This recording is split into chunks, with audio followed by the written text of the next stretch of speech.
You think she was talking about Harry Potter or the latest Pixar movie? But no, she was talking about the story of Joseph in Genesis when his brothers sold him into slavery. Her eyes were wide with excitement. Now, being the great mom I am, I've always prided myself on how well my kids know their Bible. I think we own 1,242 versions of the Bible for children. But this kid came in my room toting the grown-up NIV. She said, "Mommy, can I read you some of this story?" Of course. I curled up next to her and listened to the Word of God in the voice of my daughter, read so beautifully and with great expression and enthusiasm. I must say, I wasn't tempted for 1 minute to check any social media. I was fully engrossed in her reading. Her excitement spilled out into her voice, and I couldn't help but sit up and listen. I was in, hook, line, and sinker. Honestly, I did get a bit tired after a few stories, and of course she wanted to keep reading way past her bedtime. Was this kid working me over? When I finally insisted she go to bed, she excitedly asked me if she could keep the light on so she could keep reading her Bible. I'd love to tell you I was so inspired I drove headfirst into Leviticus after I put her to bed. I'd love to say I stayed up all night reading until I got to Malachi. But that wouldn't even be close to the truth, and then I'd lose all my credibility with you. So I will confess instead that I watched the Gilmore Girls TV reunion, A Year in the Life. So what's the takeaway here?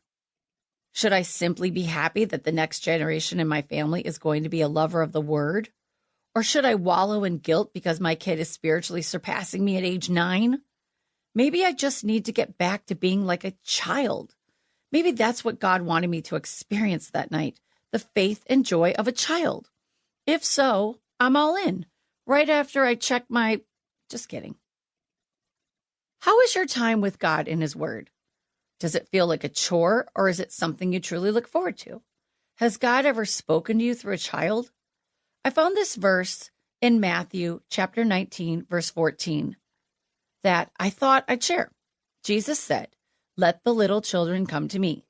He delighted in them because of their purity and who they were, not because of their great accomplishments or what they could do for Him or His kingdom.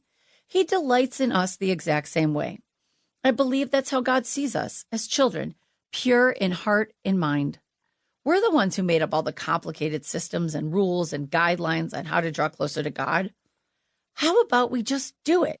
What if we put down our guidebooks and read His book?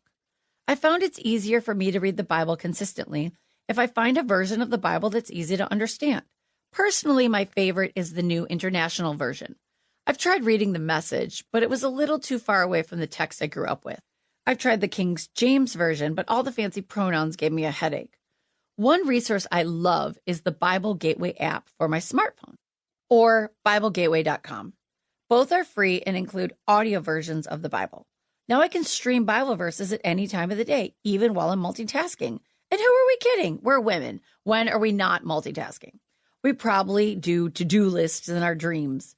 Also, you can get the Bible read to you by James Earl Jones. Who wouldn't want to hear the Bible from Darth Vader?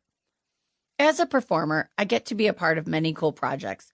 Years ago, I had the opportunity to participate in a celebrity recording of the audio Bible with some really cool Hollywood actors. I like to think that somewhere out there right now, someone is listening to Denzel Washington, Blair Underwood, and me reading Leviticus. I think the bigger stars got the more exciting chapters. I was assigned the section about boils and curses, but I crushed it. This last tip is for all the rules gals out there. I printed out a plan to read the Bible in 1 year, and I put it in my Bible. I love the thrill of crossing off verses I've completed. I know it's so third grade, but hey, if it gets me reading, I'm sure God's all good with it. It's actually a personal challenge for me to compete with myself. I want to complete the Bible in less than a year, so this little printout helps me keep on track. And I love crossing off to-do lists. I hope I am setting some good examples for my kids to see their mommy making an effort to connect with God. I'm going to take this moment to be thankful that God has given me some really great kids. I spend so much of their lives telling them to sit down, stand up, eat, bathe, and repeat. I shout Bible verses at them on the way to school. God so loved the world. Say it. Say it. I want them to memorize their verses to pass their tests so they can get into a good college. I need to chill out. For as long as I can remember, People have been telling me I need to put on the full armor of God daily. Ephesians chapter 6, verses 11 through 18.